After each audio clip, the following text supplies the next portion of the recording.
الحمد للہ الذی ابدع الافلاک والارضین والصلاة والسلام علی من کان نبیا وآدم بین الماء والتین وعلی آلہ واصحابہ اجمعین اما بعد فاعوذ باللہ من الشیطان الرجیم بسم اللہ الرحمن الرحیم الحمد للہ عز وجل۔ ہم بدایت النح پڑھ رہے تھے۔ آج ہم انشاءاللہ عز وجل بدایت النح سے اسم، فعل اور حرف کی علامات پڑھیں گے۔ اسم کی علامات کیا کیا ہیں، فعل کی کیا کیا علامتیں ہیں، انشاءاللہ عز وجل انہیں پڑھیں گے۔ کیونکہ اسم کی علامت میں اسم منصوب کا ہونا بھی ہے، منصوب یہ بھی اسم کی علامت ہے، اس لیے اسم کی علامات کے تحت اسم منصوب کسے کہتے ہیں اس کی تعریف بھی پڑھیں گے۔ نیز تصغیر یعنی مصغر ہونا بھی اسم کی علامت ہے، تو تصغیر کسے کہتے ہیں اس کی تعریف بھی پڑھیں گے۔ اور تنوین بھی اسم کی علامت ہے، تو تنوین کسے کہتے ہیں انشاءاللہ عز و جل اس کی تعریف وغیرہ بھی پڑھیں گے۔ تو آئیے شروع کرتے ہیں۔ علامات اسم، اسم کی علامتیں کیا کیا ہیں؟ دیکھیں، شروع میں الف لام یا حرف جر ہو، یعنی کلمے کے شروع میں الف لام کا ہونا اور حرف جر کا ہونا، یہ دونوں اسم کی علامتیں ہیں۔ مثال دے رہے ہیں جیسے الحمد، الحمد کے شروع میں دیکھیں الف لام ہے، تو اس سے معلوم ہو گیا کہ الحمد اسم ہے، فعل یا حرف نہیں، کیونکہ شروع میں الف لام ہے جو کہ اسم کی علامت ہے۔ اور للہ، للہ میں لام جر ہے، اس سے معلوم ہو گیا کہ لفظ اللہ یہ اسم ہے، کیونکہ اس میں لام جر داخل ہے۔ یا آخر میں تنوین ہو، کلمے کے آخر میں تنوین کا ہونا بھی اسم کی علامت ہے، جیسے رجل، رجل کے آخر میں دیکھیں تنوین ہے، تو معلوم ہو گیا کہ رجل اسم ہے، فعل یا حرف نہیں، کیونکہ اس کے آخر میں تنوین ہے۔ یا مسند الیہ ہو، کلمے کا مسند الیہ ہونا یہ بھی اسم کی علامت ہے، یعنی اسم ہی مسند الیہ ہوتا ہے، کبھی فعل یا حرف مسند الیہ نہیں ہوتے، ٹھیک ہے۔ جیسے دیکھیں مسند الیہ کی مثال اس طرف سائڈ میں لکھی ہوئی ہے، ٹھیک ہے نا، جو رسول اللہ لکھا ہے وہ نہیں ہے، بلے سائڈ میں داہنے جانب دیکھیں لکھا ہے نا اللہ غفور، یہاں پہ لفظ اللہ جو ہے یہ مسند الیہ ہونے کی وجہ سے، یعنی مسند الیہ کیونکہ وہ ہے اس لیے ہمیں معلوم ہو گیا کہ لفظ اللہ اسم ہے، کیونکہ وہ مسند الیہ ہے، اور مسند الیہ ہمیشہ اسم ہی ہوتا ہے، فعل یا حرف مسند الیہ نہیں ہوتا، ٹھیک ہے۔ اور غفورن تو اسم ہے، کس طرح ہمیں معلوم ہوا؟ کیونکہ اس کے آخر میں تنوین ہے، ٹھیک ہے نا۔ تو اللہ غفورن، اس مثال میں اللہ اسم ہے، ٹھیک ہے۔ اللہ اسم ہونے کی علامت کیا ہے لفظ اللہ کے اسم ہونے کی؟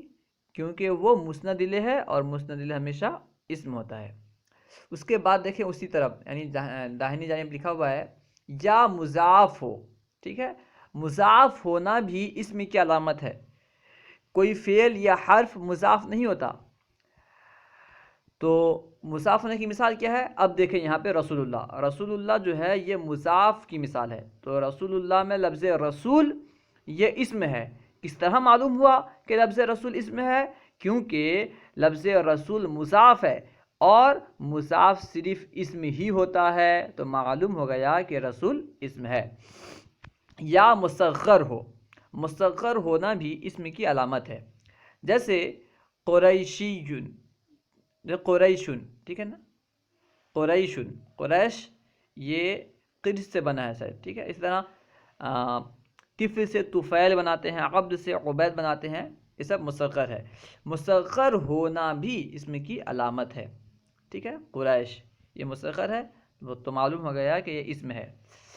یا منصوب ہو، منصوب ہونا بھی اسم کی علامت ہے، جیسے بغدادیون، بغدادیون یہ بغداد کی طرف منصوب ہے، ٹھیک ہے۔ بغدادی اسے کہتے ہیں جو بغداد کا رہنے والا ہو، تو بغدادی اسم ہے، کس طرح معلوم ہوا؟ کیونکہ یہ منصوب ہے اور منصوب اسم ہی ہوتا ہے۔ یا تثنیہ ہو، جیسے رجلانی، تثنیہ ہونا یہ اسم کی علامت ہے، فعل یا حرف تثنیہ نہیں ہوتے۔ ہو سکتا ہے آپ کے ذہن میں سوال آئے کہ ہم دیکھتے ہیں فعل تثنیہ ہوتے ہیں، اس کے بارے میں مصنف خود بیان کریں گے کہ فعل کو جو ہم تثنیہ کہتے یا جماعہ کہتے وہ مجازن کہتے، حقیقتاً فعل تثنیہ یا جماعہ نہیں ہوتا، بلکہ اس کا فاعل تثنیہ یا جماعہ ہوتا ہے، اس کو آگے بیان کریں گے، ٹھیک ہے نا۔ یا تثنیہ ہو، تثنیہ ہونا بھی یہ اسم کی علامت ہے۔ یا جماعہ ہو، جماعہ ہونا بھی اسم کی علامت ہے، جیسے رجالن، رجالن جماعہ ہے، فعل بھی جماعہ نہیں ہوتا، فعل کا فاعل جمع ہوتا ہے، مجازن فعل کو جماعہ کہہ دیا جاتا ہے۔ یا موصوف ہو، موصوف ہونا بھی اسم کی علامت ہے، فعل موصوف نہیں ہوتا، جیسے رجل مؤمن، رجل مؤمن میں رجل اسم ہے، کس طرح معلوم ہوا؟ کیونکہ رجل موصوف ہے اور موصوف اسم ہوتا ہے، تو معلوم ہو گیا کہ رجل اسم ہے۔ یا آخر میں تائے متحرکہ ہو، جو حالت وقف میں ہا بن جائے، جو تا آخر میں ہوتی ہے اور متحرک تا، اور وقف کے وقت وہ ہا سے بدل جاتی ہے، وہ بھی اسم کی علامت ہے، جیسے مؤمنتن، مؤمنتن کے آخر میں جو تا ہے، اس سے معلوم ہو گیا کہ مؤمنتن اسم ہے، کیونکہ مؤمنتن کے آخر میں جو گول تا ہے یہ اسم کی علامت ہے، تو اس سے معلوم ہوا مؤمنتن اسم ہے۔ اسم کی یہ کل 11 علامتیں ہیں، ٹھیک ہے نا، یہ گل لکھا ہے، یہ گل نہیں ہے بلکہ یہ کل، ٹھیک ہے، اسم کی یہ کل 11 علامتیں ہوئیں۔ تنبیہ، فعل تثنیہ و جمع نہیں ہوتا، اب وضاحت کر رہے ہیں، ٹھیک ہے نا، اسم کی علامتیں بیان کیے، اسم کی علامتیں بیان کرنے کے بعد اب اس کی وضاحت کر رہے ہیں، جہاں جہاں وضاحت کرنے کی ضرورت ہے اس کی وضاحت کر رہے ہیں۔ دیکھیں، فعل تثنیہ و جمع نہیں ہوتا، البتہ فعل کا فاعل تثنیہ و جمع ہوتا ہے۔ جس فعل کا فاعل تثنیہ و جمع ہوتا ہے اس فعل کو مجازن تثنیہ و جمع کہا جاتا ہے، حقیقتاً فعل تثنیہ و جمع نہیں ہوتا۔ فائدہ، مصغر ہونا بھی اسم کی علامت ہے، تو مصغر کسے کہتے ہیں اسے بیان کر رہے ہیں۔ مصغر اس اسم کو کہتے ہیں جس کے اصل میں اس لیے تغیر کیا گیا ہو کہ چھوٹائی یا ذلت پر دلالت کرے، ٹھیک ہے نا، یعنی کسی اسم کے اصل میں تغیر کیا گیا ہو، کیوں تغیر کیا گیا ہو؟ تاکہ وہ چھوٹائی یا ذلت پر دلالت کرے، جیسے رجل سے رجیل، ٹھیک ہے، رجل یہ اصل ہے، اس میں تغیر کیا گیا یا بڑھا کر کے تغیر کیا گیا، کیوں؟ تاکہ وہ چھوٹائی پر یا ذلت پر دلالت کرے۔ رجل کا معنی ہوگا چھوٹا مرد، ٹھیک ہے۔ مصغر کے 3 وزن ہیں، مصغر 3 وزن پر آتا ہے، ٹھیک ہے نا۔ اول فعیل، 3 حرفی اسم کے لیے، 3 حرفی اسم کا مصغر فعیل کے وزن پر ہی آئے گا، ٹھیک ہے، فعیل 3 حرفی کے لیے، جیسے رجل ہے تو رجل سے رجیل بیان کر رہے ہیں، جیسے رجل سے رجیل، کیونکہ رجل 3 حرفی ہے اس لیے اس سے جو مصغر بنے گا وہ فعیل کے وزن پر ہوگا، جیسے کہ رجیل۔ اور عبد سے عبید بھی فعیل کے وزن پر ہے۔ دوم، اب دوسرا وزن بیان کر رہے ہیں، دوسرا وزن ہے فعیل، ٹھیک ہے، دوسرا وزن کیا ہے؟ فعیل، 4 حرفی اسم کے لیے، 4 حرفی اسم کے لیے فعیل وزن ہے، جیسے جعفر سے جعیفر، جعفر 4 حرفی کیونکہ ہے تو اس سے مصغر فعیل کے وزن پر آئے گا جو کہ جعیفر ہے، ٹھیک ہے۔ سوم، اب تیسرا وزن کیا ہے؟ فعیل، تیسرا وزن ہے فعیل، ایسے 5 حرفی اسم کے لیے جس کا چوتھا حرف حرف علت ہو، ایسا 5 حرفی اسم جس کا چوتھا حرف حرف علت ہو، یعنی الف ہو یا واو ہو یا یا ہو، تو اس سے اگر مصغر بنانا ہو تو فعیل کے وزن پر بنائیں گے، جیسے قرطاس سے قریطسن، ٹھیک ہے، فعیل سے قریطیسن، ٹھیک ہے نا، قریتسن پڑھ لیں، قریتسن، فعیل قریتسن۔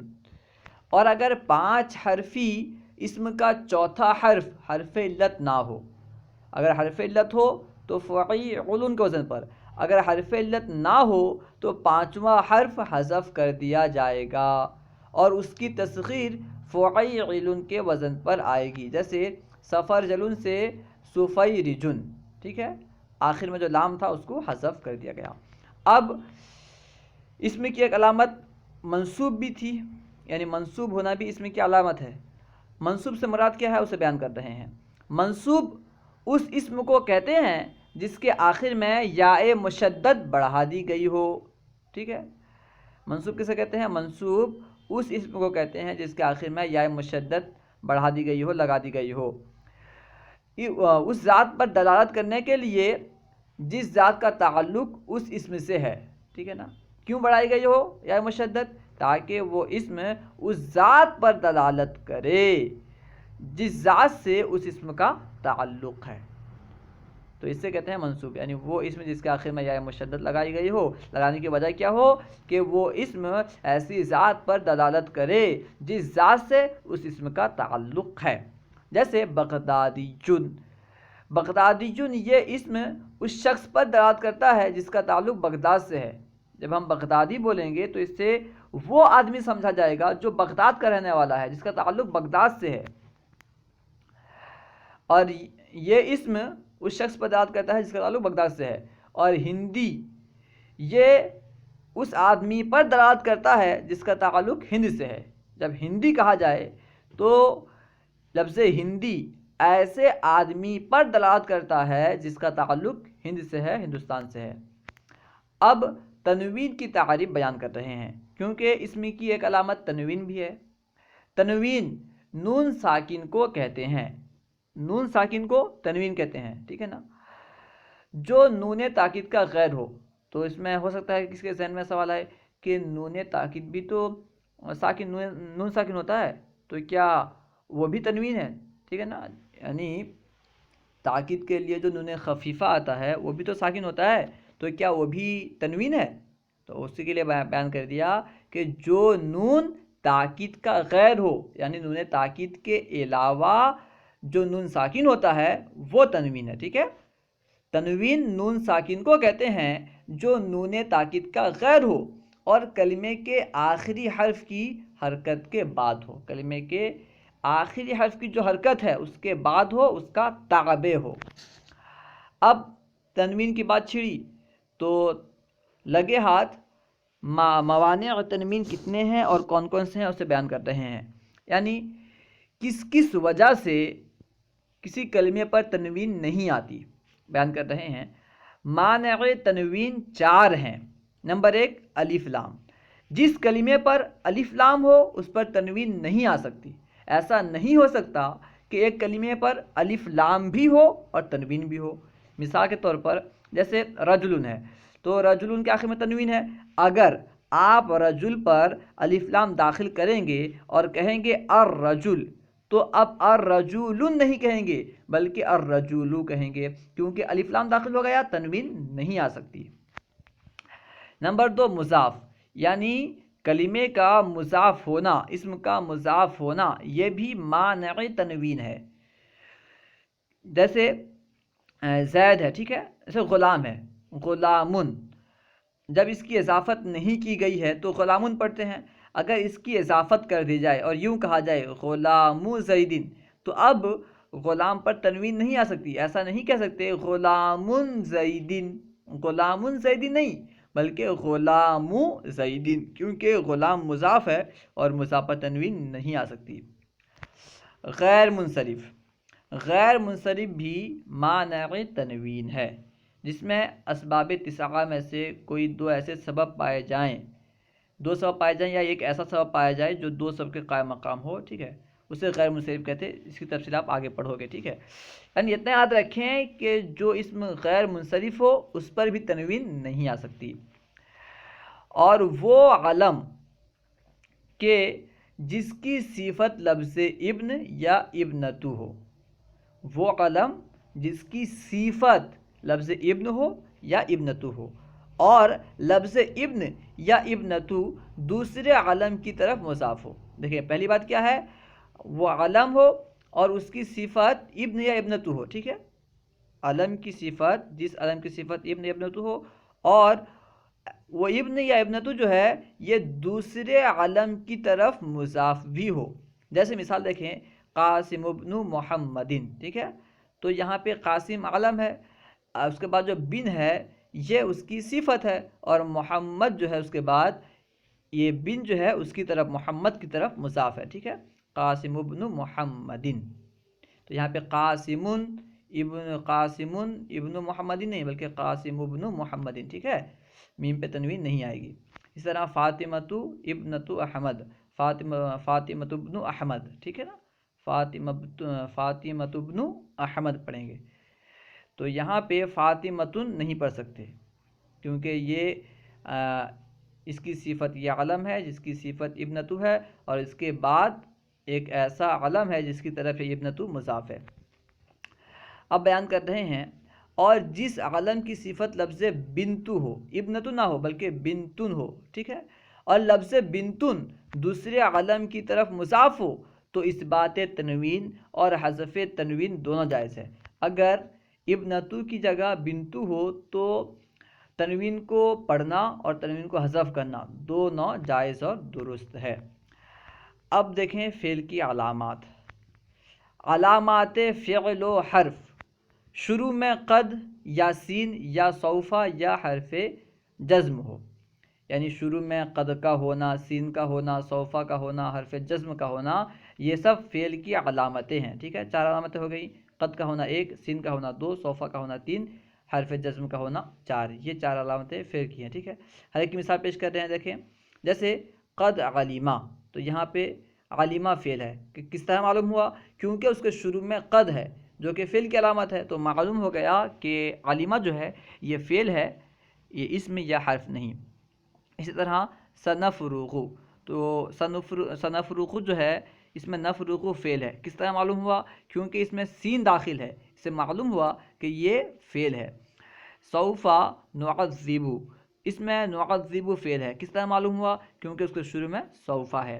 لم نجعل، لم نجعل میں نجعل فعل ہے. کس طرح معلوم ہوا؟ کیونکہ اس کے شروع میں حرف جزم داخل ہے. ٹھیک ہے، یہ 4 علامتیں ہوئیں. اور علامتیں بیان کر رہے ہیں فعل کی. یا اس میں ضمیر مرفوع متصل ہو، اس کے ساتھ ضمیر مرفوع متصل ہو. جیسے قتلتو، تو قتلتو فعل ہے. کس طرح معلوم ہوا؟ کیونکہ اس کے ساتھ ضمیر مرفوع متصل ہے. اسم یا حرف کے ساتھ ضمیر مرفوع متصل نہیں ہو سکتی. ٹھیک ہے، یا تائے ساکنہ آخر میں ہو، تائے ساکنہ آخر میں ہو. جیسے قتلت، قتلت میں دیکھیں آخر میں تائے ساکنہ ہے تو معلوم ہوا کہ یہ فعل ہے کیونکہ اس کا آخر میں تائے ساکنہ ہے. یا امر ہو، جیسے اسجد، امر کا ہونا بھی فعل کی علامت ہے. ٹھیک ہے، اسجد، تو یہاں پہ سجدہ کرنے کا حکم دیا جا رہا ہے، اس سے معلوم ہوا کہ یہ امر جو ہے اسجد یہ فعل ہے کیونکہ اس میں حکم دیا جا رہا ہے، یہ امر ہے. یا نہیں ہو، جیسے لا تستعجل، تو جلدی مت کر، تو جلدی نہ کر. لا تستعجل کیونکہ نہیں ہے تو معلوم ہو گیا کہ یہ فعل ہے کیونکہ نہیں کا ہونا یہ فعل کی علامت ہے، نہ کہ اسم و حرف کی. فعل کی یہ کل 8 علامتیں ہیں. فعل کی 8 علامتیں ہیں. اسم و فعل کی علامت نہ ہونا حرف کی علامت ہے. حرف کی علامت کیا ہے؟ اسم و فعل کی علامت نہ ہونا، یعنی جس کلمے پر نہ تو اسم کی کوئی علامت ہو اور نہ ہی فعل کی کوئی علامت ہو وہ حرف ہے. ٹھیک ہے، یعنی وہ علامت کا نہ ہونا ہی یہ حرف کی علامت ہے. اللہ و رسولہ اعلم. اگر کوئی بات آپ کو سمجھ میں نہ آئی ہو یا درسیات کے متعلق کوئی سوال کرنا چاہتے ہوں تو کمنٹ باکس میں سوال کریں، انشاءاللہ عز و جل ممکنہ صورت میں جواب دیا جائے گا. السلام علیکم ورحمۃ اللہ وبرکاتہ.